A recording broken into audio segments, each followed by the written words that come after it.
Hello दोस्तों, welcome to your educational informational channel साहित्य सागर। चैनल के द्वारा हम आप तक जो मध्य प्रदेश में गेस्ट फैकल्टी में जो स्कूल कॉलेजेस में वैकेंसीज होती हैं उनकी सूचनाएं आप तक उपलब्ध करवाते हैं। और साथ ही साथ अगर अदर स्टेट में भी कोई वैकेंसी आ रही है, चाहे वो गेस्ट की हो या परमानेंट, उसकी सूचना भी आपको देते हैं। तो अगर आप चैनल में नए हैं और अभी तक आपने चैनल में नहीं देखा है कुछ भी, तो एक बार आप प्लेलिस्ट में जाइए। यहाँ पर बहुत सारे वीडियोस है स्कूल कॉलेजेस के। और अगर शॉर्ट्स में जाएंगे तो शॉर्ट्स में भी काफ़ी स्कूल की, नवोदय, श्रमोदय, केंद्रीय विद्यालय, यहाँ से रिलेटेड वैकेंसी है, डेली अपडेट होती है। क्योंकि ये क्षेत्र ही ऐसा है कि यहाँ इसको डेली अपडेट करना पड़ता है। अगर 7 दिन, 10 दिन, 15 दिन, इससे ज़्यादा समय आपके पास वैकेंसी भरने के लिए नहीं रहता है, इसलिए डेली अपडेट होती है। ठीक है, शुरू करते हैं। आज पहली इस आज के वीडियो में मैं आपको 3 शिक्षा संस्थानों की वैकेंसी बताने वाली हूँ। एक यूनिवर्सिटी की है, और एक एफिलेटेड यूनिवर्सिटी से जो एफिलेटेड कॉलेज होता है उसकी है, और एक आपकी इंस्टीट्यूट से है। ठीक है, तो पहले शुरू करते हैं जीवाजी यूनिवर्सिटी ग्वालियर से। इसके बारे में मैं जो लास्ट टाइम मैंने 2 वीडियोस बनाए थे, और दोनों वीडियो में इसके लिए सूचना दी थी। जब तक मुझे कमेंट नहीं आया था मैंने वीडियो नहीं बनाया, मुझे कमेंट आ गया इसलिए मैंने वीडियो बनाया है। और कमेंट करने से पहले आप देखिए एक बार, क्यों, जैसे सपोज अभी लास्ट टाइम मैंने 2-3 वीडियोस में क्या फॉर्मेट नहीं बताया था कि कैसे फिल करना है, लेकिन मैंने प्रीवियस कितने वीडियोस में बता चुका है कि फॉर्म कैसे फिल करना है। टेलीग्राम में फॉर्म फॉर्मेट भी डाल के दिया है। अब एक ही वीडियो देख के आप जज कर लेंगे कि मैम आप ऐसा नहीं बताते, तो प्लीज़ एक बार प्रीवियस वीडियोस देख भी तो लीजिए। मैंने पूरा फॉर्मेट बनाया हुआ है, आप एक एक वीडियो से किसी को जज नहीं कर सकते हैं, है ना। तो आप एक बार पहले प्रीवियस वीडियोस देख लीजिए, मैंने बनाया हुआ है। रोज रोज डेली डेली वीडियोस में बताना संभव नहीं हो पाएगा। टेलीग्राम पर आपको दिया हुआ है, आप कमेंट में शालीनता से पूछे कि कैसे काम करना है, मैं बताऊंगी आपको। उनको मैं नहीं बताती हूँ जो मुझसे वैकेंसी पूछते हैं, क्योंकि मैं वेट करती हूँ कोई नई वैकेंसी आए तो मैं उनको वैकेंसी के बारे में बताऊं। ठीक है, और अगर आपको लगता है पहली बार अगर आप आए हैं, तो आप क्या कर सकते हैं, एक बार मेरा जो प्लेलिस्ट है वो प्लेलिस्ट और शॉर्ट्स देख लीजिए। ठीक है, तो यहाँ applicants on prescribed from form are invited from eligible candidate as per UGC state government norms. ठीक है, ये आपको यहाँ पर guest faculty in school of studies of botany, तो जो बॉटनी के लिए मैं आपको बता रही थी वो ये वाली पोस्ट है। इसको भी मैं आपके टेलीग्राम पर डाल दूंगी। कल मैंने जो पोस्ट बनाई थी उस माइक्रोबायोलॉजी की और उसकी, तो वो लिंक में मैंने पीडीएफ मेंशन नहीं की थी, अभी मैंने कर दी है। तो जो जो इंटरेस्टेड हो वहां जाके देख सकते हैं। माइक्रोबायोलॉजी की और भी पोस्ट है, जो माइक्रोबायोलॉजी वाले होंगे वो वहां से जाकर देख सकेंगे। और एक मुझे कमेंट आया था एमएसडब्ल्यू के लिए, सोशल वर्क वाले के लिए, आज उसके लिए उनके लिए भी वैकेंसी है, तो आप भी देखिएगा। ठीक है, इसलिए मैं कमेंट का जवाब नहीं देती हूँ, ताकि क्योंकि वैकेंसी रोज आती है तो किसी ना किसी के लिए वैकेंसी मिल ही जाती है, इसलिए मैं वैकेंसी वाले कमेंट का जवाब नहीं दे पाती हूँ, क्योंकि उनके लिए आ रही है। तो ये आपकी है डिपार्टमेंट लेटेस्ट, ये डेट आपकी दी हुई है। ठीक है, यहाँ स्पीड पोस्ट ऑनली लिखा है। ठीक है, क्या लिखा है, केवल स्पीड पोस्ट के जरिए आपको ये भेजना है। ठीक है, जीवाजी यूनिवर्सिटी में फॉर्मेट यहाँ पर दिया हुआ है, तो मैं इसको डाल दूंगी क्योंकि मुझे कमेंट आया था, तो स्वाभाविक सी बात है कि उनको ज़रूरत है। तो मैं जीवाजी यूनिवर्सिटी ग्वालियर करके टेलीग्राम पर डाल दूंगी, आप लोग देख लीजिएगा जिनका बॉटनी है। ठीक है, दूसरी पोस्ट देखते हैं हम। दूसरी पोस्ट है हमारी, इसके बारे में मैंने जानकारी दी थी आपको। तो ये आपकी है इंदौर से है। ठीक है, इंदौर से है। ये कांटेक्ट नंबर आपको दिख रहा है क्या, यहाँ पर अच्छे से दिख रहा हो तो ठीक है, नहीं तो फिर आप मुझे बताइएगा। तो ये आई है आपकी Shri cloth market institute of professional studies से आई हुई है। ठीक है, असिस्टेंट प्रोफेसर बायोटेक्नोलॉजी एक पोस्ट है। मैं आप लोग बोलते हैं ना मैम पीडीएफ से या उससे पढ़ाया कीजिए, ये देखिए ये हाल होते हैं, बहुत ब्लर दिख रहा है यहाँ पर। ये बायोटेक्नोलॉजी ये है, फिजिक्स का एक है। ठीक है, और क्वालिफिकेशन दी है एज पर यूजीसी नॉर्म्स। फिर एक लैब टेक्नीशियन की है फीमेल, बायोटेक एंड केमिस्ट्री की है एक पोस्ट, और कंप्यूटर साइंस की है एक पोस्ट। ठीक है, salary as per experience, preference to PhD and NET candidate, applications with detailed resume and photo certificate should reach the principal within 10 days। ठीक है, 10 days मतलब ये 2 दिन हो गया इसको रिलीज हुए हुए, 2 दिन हो गया है, तो अब आज से 8 दिन मान लीजिए। ठीक है, 8 दिन है आपके पास। अब इसमें क्या है, रिज्यूम बना लीजिए, अपना फोटो लगा लीजिए, और सर्टिफिकेट अटेस्टेड करके प्रिंसिपल ऑफिस के यहाँ 10 दिन के भीतर मतलब 8 दिन के भीतर आप जाके जमा कर दीजिए।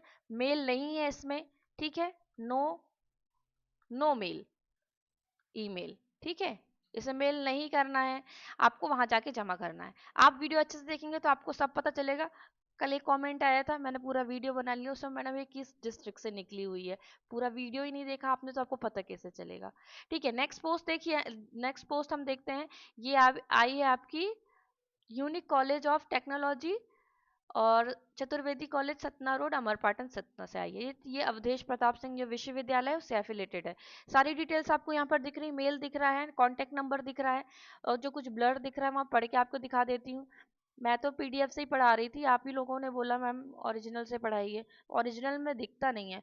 यूनिक महाविद्यालय अमरपाटन में विश्वविद्यालय अधिनियम 27 एवं परिनियम कॉलेज कोड 28 के अंतर्गत निम्नानुसार नियुक्तियां की जानी है। शैक्षणिक योग्यता, वेतनमान, आरक्षण मध्य प्रदेश शासन एवं यूजीसी के नियमानुसार होगा। इच्छुक योग्य अभ्यर्थी समस्त प्रमाण पत्रों सहित दिनांक 6/9/25 तक आवेदन कर सकते हैं। एक एक करके हम देखते हैं, ठीक है। सबसे पहले देखते हैं प्राचार्य, इससे तो शायद हमें कोई मतलब नहीं है, यहाँ से शुरू करते हैं प्रबंधक से।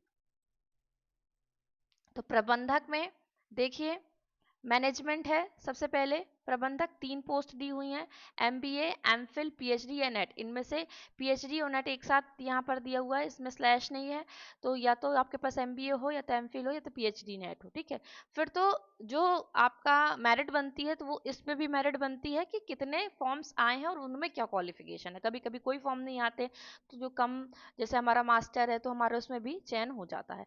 फिर देखिए कंप्यूटर की, तो कंप्यूटर की कितनी है, 6 पोस्ट है, बीसीए या तो पीजीडीसीए या तो एमसीए या तो एमएससी सीएससी या तो एमफिल, ठीक है, पीएचडी और नेट, ये भी इसमें योग्यता दी हुई है। अगली देखते हैं कॉमर्स की, तो कॉमर्स में 5 आई हुई हैं, एमकॉम, एमफिल, पीएचडी, नेट, ये यहाँ पर दिया हुआ है। देखिए यहाँ पर सेट नहीं दिया हुआ है, पर जिनका सेट है वो भी अप्लाई कर सकते हैं। अगला देखिए इंग्लिश का, तो इंग्लिश में है आपका, इंग्लिश में 2 पोस्ट आई हुई है, master of English, MA, MA भी होगा तो चलेगा, एमफिल, पीएचडी या नेट, ठीक है। मास्टर भी अगर इंग्लिश में तो आपका चलेगा, यहाँ पर इन्होंने मेंशन किया हुआ है। गणित के लिए देखिए, गणित के लिए यहाँ पर 2 पोस्ट है और एमएससी, एमफिल और पीएचडी, इनमें से कुछ एक आपके पास होना चाहिए। अगला देखते हैं हिंदी, हिंदी में क्या है, 2 पोस्ट है, मास्टर होना चाहिए या तो एमफिल या तो पीएचडी या तो नेट, ठीक है, सेट भी चलेगा। भूगोल में देखिए 3 है, मास्टर, एमफिल, पीएचडी और नेट सेट, ठीक है। अगला देखते हैं हम, यहाँ पर पॉलिटिकल साइंस की 3 है, योग्यता यहाँ पर दी हुई है। समाज शास्त्र की 3 है, आपकी कंप्यूटर लैब फैक्ट्री की 3 है, वनस्पति की 3 है, वनस्पति शास्त्र की, और रसायन शास्त्र की 3 है, प्राणी शास्त्र की 3 है, क्रीड़ा अधिकारी की 1 है, और ये सोशल वर्क की भी समाज कार्य की भी 3 है, ठीक है। इसके लिए एमएसडब्ल्यू, इसके लिए एमपीईएड, एमएससी, ठीक है, और कंप्यूटर लैब फैक्ट्री के लिए यहाँ बीसीए भी मांगा है, या तो एमएससी सीएससी या पीएचडी नेट सेट, ठीक है। और यूजीसी के मापदंडों के अनुसार न्यूनतम योग्यता संबंधी विषय में स्नातक में 50%, स्नातकोत्तर में 55%, एमफिल, पीएचडी, नेट एवं अनुभवी को प्राथमिकता दी जाएगी।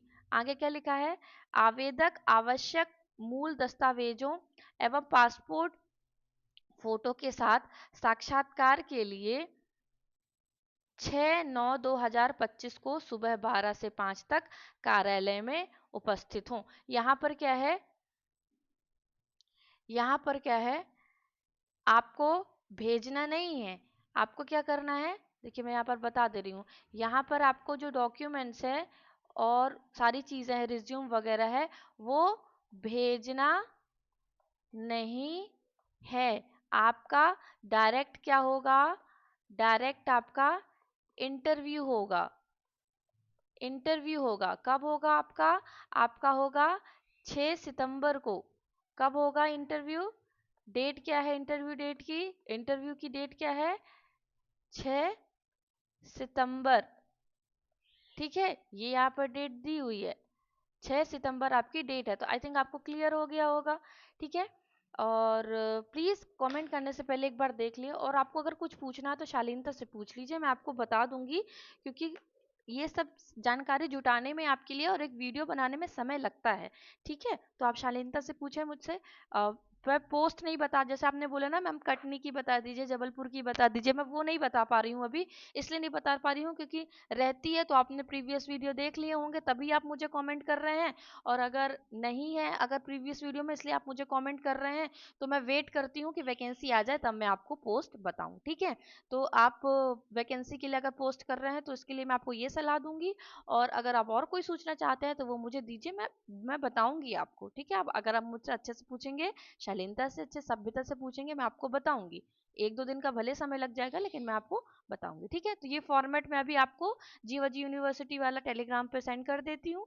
जो भी इंटरेस्टेड हो वो वहाँ बॉटनी वाले वहाँ जाके फिल कर सकते हैं। ऐसे ही अगर आपको और बहुत सारी पोस्ट चाहिए हैं तो आप मुझे बताइए। मैं आपको कोशिश कर रही हूँ कि हर दिन आपके लिए लेकर आऊँ, चाहे वो जन भागीदारी से रिलेटेड हो, चाहे वो गेस्ट टीचर से इंस्टीट्यूट की हो, या फिर आपके कॉलेजेस की हो। और जो हमने प्रीवियस में वीडियोस बनाए हैं उनमें बहुत से कॉलेजेस की अभी क्या है, ऑफिशियल जो वेबसाइट है उस पे नोटिस नहीं आया है, तो आप घर बैठे बैठे वेबसाइट का वेट मत करें, आप वहाँ कॉलेज में जाके डायरेक्ट पता करें। क्योंकि अधिकतम क्या होता है, या तो उन लोग अपडेट नहीं करते हैं और वहीं कॉलेज में नोटिस वोटिस निकल जाता है। फिर क्या होता है, जिसका पहले नंबर पे नाम होता है, सपोज किसी व्यक्ति का पहले नंबर पे नाम आया और कॉलेज में नोटिस लग चुका है, आपका नाम मान लीजिए पहले नंबर पे आ गया, तो वो कह देंगे कि हमने आपको कॉल किया था पर आपने अटेंड नहीं किया, तो जो दूसरे नंबर पे आएगा ना उसको वो सिलेक्ट कर लेंगे। इसलिए आपने जहां पर भी भरा है ना, जहां पर भी आपने जिस कॉलेज इंस्टीट्यूट, वहां आप बराबर नजर बनाए रखिए, वहां अपडेट लेते रहिए। नहीं तो आप अगर फर्स्ट नंबर पे भी आपको मेरिट में आ गया ना, और वो लोग फालतू में ही कह देंगे कि अगर उनको नहीं करना होगा कि हमने आपको कॉल किया था आपने रिसीव नहीं किया या आपका कॉल नहीं लगा, तो सेकंड नंबर वाले को उन्होंने मेरिट के आधार पर नियुक्त कर दिया। बहुत ही क्विकली होता है ये काम। तो आप प्लीज नजर बना कर रखिए जहां जहां आपने आवेदन किया है। मिलते हैं अगले वीडियो में, तब तक के लिए अपना ध्यान रखिए। खुश